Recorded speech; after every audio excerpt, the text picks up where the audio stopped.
No way, that's impossible. We're living together. You just need to sign the divorce papers. Good luck with your poor life. I stood there, dazed, holding the phone after the call was suddenly cut off. The lawyer couldn't help but burst out laughing. Olivia looked at the lawyer, confused. He was wiping tears with a handkerchief. My name is Karen, and I am the CEO. I've been married to my husband, James, for 3 years. We don't have children. We're both so busy with work, often even on weekends, that we hardly find time for long talks. We mostly see each other in passing, so we try to sync our schedules for overseas trips during our long breaks. It's only once a year, but it's something we both really look forward to.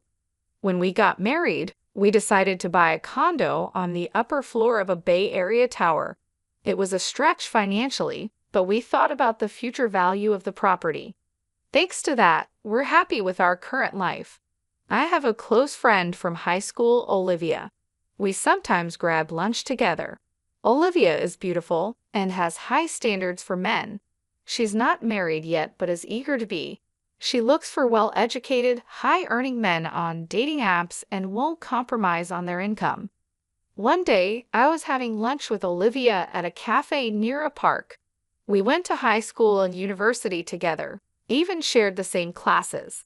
That's why we've consulted each other about various things over the years, knowing quite a bit about each other's dating histories and types.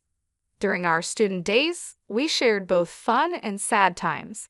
Those are cherished memories now. Since marrying James 3 years ago, we've both gotten busier, and the chances to meet have decreased. Now, we only see each other a few times a year. I'll come visit your condo next time, Olivia suddenly said. She'd never been to my place before. Then, on the weekend, she came over. I could tell she was amazed even through the intercom at the entrance. As soon as I opened the door, Olivia looked impressed. Wow, this place is like a mansion, and that elevator ride was so long. I had chosen a spacious upper floor condo because it was a once-in-a-lifetime purchase. It's even more spacious than a house. It's beautiful, really incredible, Olivia said as she looked around the condo, turning her head in every direction. Great location and an upper floor in a high-rise like this must have cost a fortune, Olivia remarked with a sly smile. Yeah, you could say it's $1 million condominium. It's got great security too, I said, but Olivia cut me off, reacting only to the term $1 million condominium. It must be over $1 million.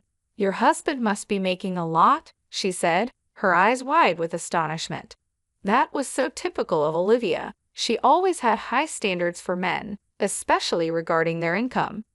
James's salary is quite good for his age, I guess, I said vaguely. I felt it was tacky to be too explicit. Olivia had a look that seemed to hint at some ulterior motive. Can I use your bathroom? She asked and left the living room. I directed her to the bathroom and then started preparing tea in the kitchen. I was concerned when Olivia took a while to come back. I was about to check on her when she returned, saying, just replying to an email. Olivia usually didn't make excuses like that, so I felt a slight sense of unease. While enjoying the cookies Olivia brought as a gift and having tea, she asked, can I stay till the evening? She apparently wanted to greet James. It had been since our wedding that Olivia last saw James, so it wasn't unnatural for her to want to see him. I decided to check with James just in case. James was happy about it. I might finish work early, he replied in an email. I told Olivia it was okay, and then I started preparing dinner. Olivia was using her smartphone, but then she stood up and went to the bathroom again. I didn't notice while cooking, but Olivia was gone for quite a while. When she came back, she was wearing a familiar necklace. It was my necklace. As I stared at the necklace, Olivia gave an embarrassed smile. How do I look? Does it suit me? She posed like a model. Seeing my stunned expression, Olivia started laughing. Oh, come on, I'm just kidding. I found it and thought it was cute. It must have been super expensive, right? A premium piece for sure, Olivia said, sounding like a child making an excuse for a mistake. That's a gift for James. Wow, he must be really wealthy to afford something like this. Olivia sighed, but more importantly, that necklace was stored in the closet in the bedroom. It seemed like Olivia had pretended to go to the bathroom and instead went to the bedroom to peek into the closet. I couldn't believe her actions. However, I didn't want to seem petty, so I just emphasized that it was a precious item. Taking advantage of my mild reaction, Olivia made a surprising request. Can I borrow this necklace for a while? I've got a date with a doctor I met on a dating app. I want to wear it for that. Please, she pleaded, putting her hands together as if praying. Reluctantly, I decided to lend it to her. All right, but take good care of it. Like I said earlier, it's a gift for James. As soon as Olivia knew she could borrow it, she smiled and started touching the necklace gently. Of course, I understand, she said, though she seemed to ignore my words. When I finished preparing the meal, I pretended to go to the bathroom to check the bedroom. Sure enough, the closet in the bedroom and the chest beside the bed weren't fully closed. Olivia must have opened every drawer and door she could find. There were fingerprints on the jewelry, watches, and precious metals. She might have touched things but probably didn't intend to borrow them. The shoes seemed to have been tried on, and the heels were bent out of shape. This was clearly going too far. I went back to the living room and asked Olivia, "You touched various things in the bedroom, didn't you? The shoes are out of shape, and there are fingerprints on the watch." Olivia puffed out her cheeks a bit instead of looking sorry. "Please don't do that again," I told her. Olivia went back to her normal face and said, "Sorry. I didn't want to make a big deal out of it and risk hurting our friendship, so I just laughed it off lightly." That's when James came home. He was holding a box of cake. It was the first time James and Olivia had seen each other since our wedding. It was awkward at first, but they slowly started talking, and by dinner, they were chatting like old friends. While I was cleaning the dishes, they were laughing together. "My boss is terrible, right?" James said, laughing. "I envy James's team," Olivia added. James was smiling, his eyes crinkling with laughter. "That's not true," he replied. I was a bit uncomfortable seeing Olivia touch James so casually, but I thought it was better than them being distant. After all, James wasn't usually the type of man Olivia went out with. About a month after Olivia's visit, I noticed a change in James. He spent more time on his smartphone, which he usually didn't do. He often seemed distracted when I spoke to him and asked me to repeat myself. He always took his phone with him, even to the bathroom. It was a noticeable change. I felt like I was becoming a cheated-on wife. I thought about checking James's phone once, but I hesitated to even touch it. Our conversations at home became increasingly rare. James started working on weekends much more often. He was hardly ever at home on weekends. Originally, we barely saw each other on weekdays, but now we weren't seeing each other on weekends either. It felt like we were living separately, even though we were in the same house. Moreover, we started sleeping in separate bedrooms under the excuse of his tiredness. I was thinking about divorce or separation when I found divorce papers on the living room table.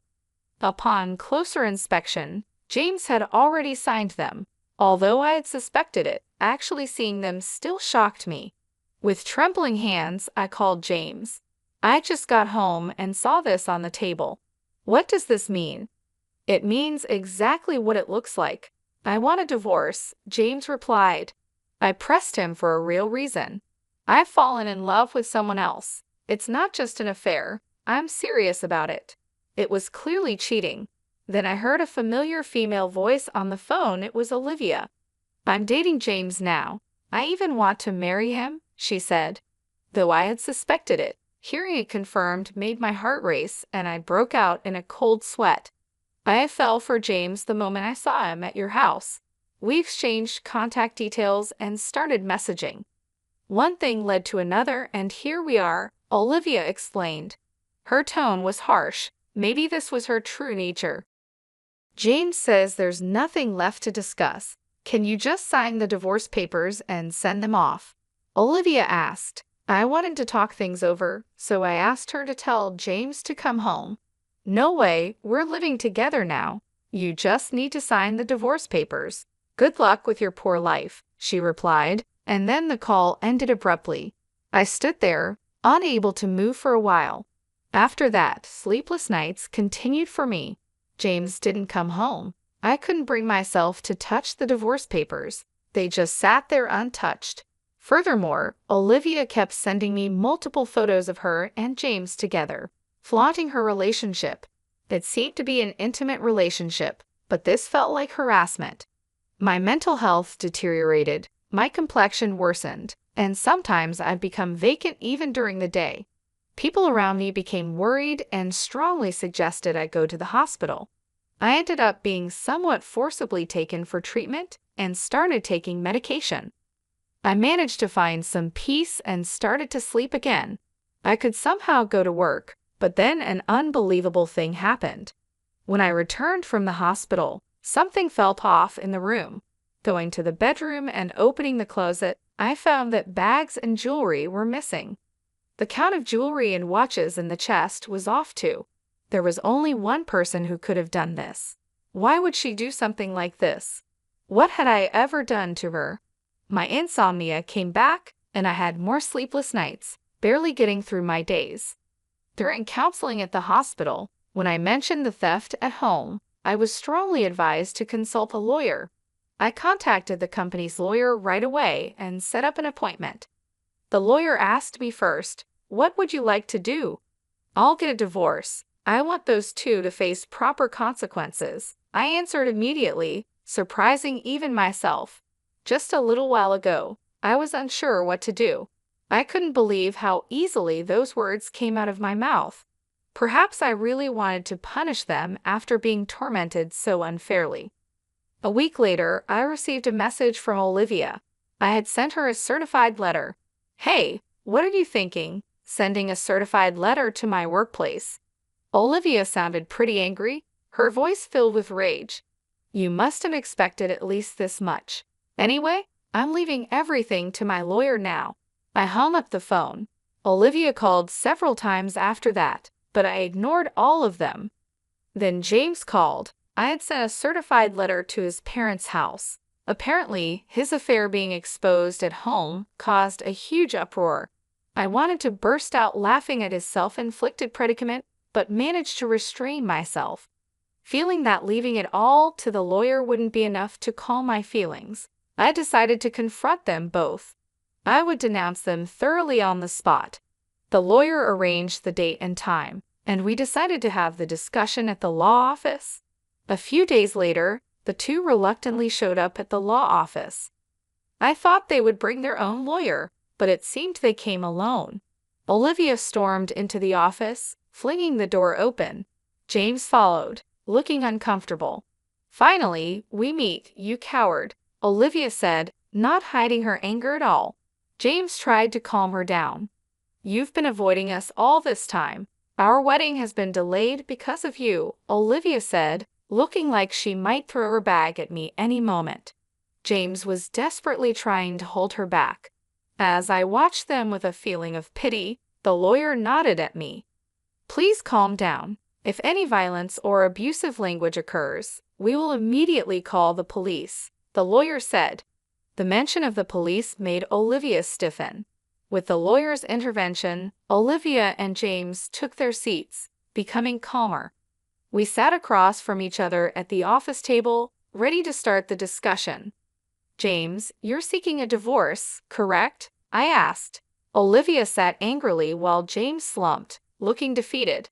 "We agree to the divorce. However, since your relationship is considered adultery, we will ask for alimony," I stated. James's face clouded over. "I'll agree to the divorce, but once the alimony is paid, don't contact us ever," he said. I quietly nodded in agreement. Olivia looked displeased, maybe expecting more resistance from me. When the lawyer began discussing the alimony amount, Olivia snapped, "I said any amount is fine. We have plenty of money." Olivia sat arrogantly with her arms crossed. The lawyer looked at her with interest, then said, "Oh yes, didn't he tell you?" James is the president of a jewelry company with a yearly revenue of $3 billion. James looked up frantically, trying to restrain Olivia's arm. Alimony for an affair is nothing to us. I'll even give a proper share of the property, Olivia continued excitedly, her face flushed. James tried hard to calm her down. Olivia shook off his hand and continued, "You can barely make ends meet on your salary, right?" She scoffed with a laugh. The lawyer burst into uncontrollable laughter. Olivia looked at him with a puzzled expression. The lawyer, wiping tears with a handkerchief, said, "Actually, the president is Karen." Olivia was dumbstruck, her mouth hanging open. James hung his head, his body trembling slightly. James is just an ordinary employee with no position at Karen's company. "I am Karen's corporate lawyer," I stated. Olivia started laughing loudly. "What are you talking about? Are you really a lawyer? Can lawyers lie?" she asked. The lawyer calmly replied, "Why not ask James next to you if what I said is a lie?" James, meanwhile, just bit his lip, looking down. Olivia, growing anxious, grabbed James's arms and began shaking him. "You said you were the president of a $3 billion jewelry company. That's not a lie, right?" James remained silent. He covered his face with his hands, uttering inaudible moans. Olivia, growing more desperate, gripped his arms tighter, repeatedly asking, "Answer me, it's not a lie, right?" James finally whispered in a raspy voice, "I'm sorry." The room fell into a deep silence. Olivia's strength seemed to leave her body, and she let her hands that were gripping James fall limply. "You said you were the president of a company making $3 billion a year," she muttered almost to herself. James's single apology had plunged Olivia into despair. She stood up, trembling. "It's a lie, right? There's no way you're the president." Olivia pointed at me accusingly. "Why didn't I know about this after all we've shared?" I spoke to Olivia calmly, as if guiding her. "Just because we're close friends doesn't mean I tell you everything, especially since you were so fixated on money. I had no intention of telling you." I looked Olivia straight in the eyes without averting my gaze. Olivia seemed to lose all her energy and slumped down. "Then that house, of course, the house is in my name, so James will be the one leaving," I continued. Olivia fell silent, and James continued to hold his head. James probably didn't want to come here. He knew this would happen. But if he didn't come here, things would be worse. It's hell either way for him now. James is left with nothing but hell waiting for him. The lawyer began to present the evidence. I had first gathered these photos of James and Olivia together. They were the photos she sent to my phone, now printed out. The lawyer placed a voice recorder on the table and played a recorded conversation. "Why would you send something like this?" "I just wanted to share our happiness with you." Olivia's voice filled the room, while James seemed to be holding back tears. "Hey, still clinging to the past. I want to divorce quickly." "I know what you're clinging to. It's James's income. He's the president of a $3 billion jewelry company, right? You hid it because you thought I might take it," Olivia said, perhaps embarrassed, and covered her face with her hands. "Hurry up and divorce and leave that condo. It'll be mine soon. Too bad James didn't come back to you. I'll give you as much alimony as you want." "Poor thing. Your aim was the money, not James." "I'm speechless at how you've been deceived, James." James looked down, tears spilling onto his pants. James and Olivia fell silent. "Do you think this is over?" "What else is there, Olivia?" "You broke into the house when Karen wasn't there and stole several items, didn't you?" the lawyer said calmly. James looked shocked, apparently unaware of this. "Hey, what's this about stealing?" Olivia bit her lower lip, her hands shaking. "No, not me. I don't know anything," she said. The lawyer placed a tablet on the table and played a video. It showed Olivia sneaking into the bedroom, taking bags and jewelry, and stuffing them into her bag. Olivia stared wide-eyed at the footage. "What is this? Why are you recording me? Isn't this illegal surveillance?" she asked. James covered his face with his hands. "Inside our house, we've always had security cameras. Why didn't you tell me that earlier? Who would think you'd break in to steal? I started to get a headache from their ridiculous argument. And you used my key without permission. I wanted those things. It's your fault for not buying them for me, one argued. They kept arguing, ignoring us and the lawyer, and I could only watch in disbelief. Please save your arguments for later. Regarding this theft, we will be filing a police report, I said. Olivia seemed to panic at the mention of the police. The police? That's a bit much, isn't it? I just borrowed something from a friend, she protested. I never gave you permission to borrow anything, I replied calmly. Besides, you're not a friend, you were just a classmate. That's why I'm filing a police report. Olivia seemed to realize she was defeated, and her attitude turned gloomy. Don't say that. I'll pay for it. I'll make up for it. Just please don't call the police. Olivia started to kneel and apologize. I looked down at her and said coldly, "You're going to compensate. The value of what you stole is more than your annual income. Are you sure about that?" Olivia was speechless. And there's also the matter of the alimony. Olivia turned to James, pleading in a tearful voice. You'll pay, right? Even if you're not the president, you still earn well, right? James was silent, looking down. He can't pay it because he's about to be fired, I added. James looked up in surprise. That's right, since leaving the house, James has not shown up for work. Plus, with this commotion, there have been complaints from his boss, I explained. James looked like he might collapse on the floor. But there's still the property division, right? I'll pay with that, Olivia said, but that wasn't possible. Karen and James had a prenuptial agreement about property. You didn't hear anything from James, did you? He never told you the inconvenient truths, I said, looking at James with disdain. The lawyer placed the contract on the table. The agreement stated that if the marriage lasted less than 5 years, neither party could claim the other's property. Currently, they were in the 3 years of their marriage. Olivia tried to grab the document, as if to tear it up. You should handle that document carefully.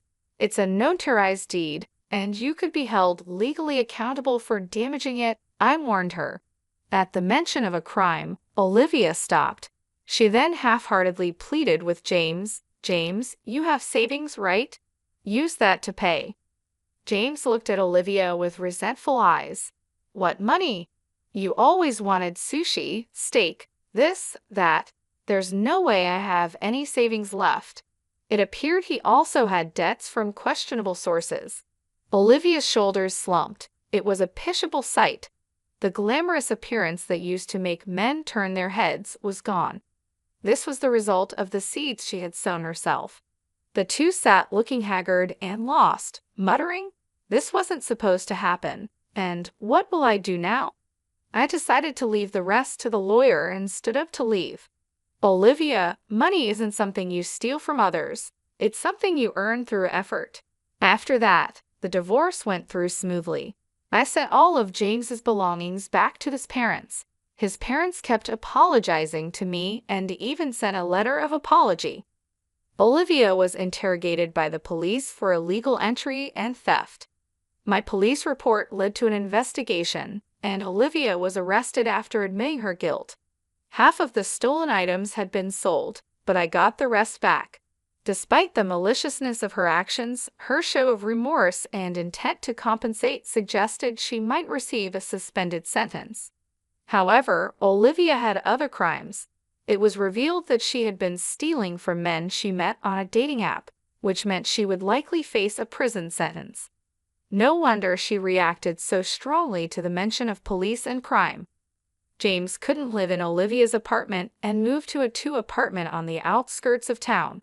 He's looking for a job, but his unexplained absences and poor attitude at his last job make it hard for him to get hired. For now, he's getting by with day labor. After the divorce, I threw myself into my work. Now, I'm expanding our company's jewelry line to Europe.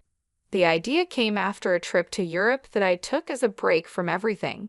During that trip, I had the chance to share a glass of wine with the owner of a jewelry store in Switzerland. We talked passionately about jewelry designs. The owner and I hit it off, and he agreed to showcase my company's jewelry in his store. The owner is a wonderful man who, perhaps because of his own history with divorce, understands my heart tact. To be honest, I'm focusing on sales in Switzerland, partly to see him. It might be mixing business with pleasure, but I think I've earned this perk after all I've been through. That's how tough it has been for me. I receive regular updates on their situations from the lawyer after the divorce.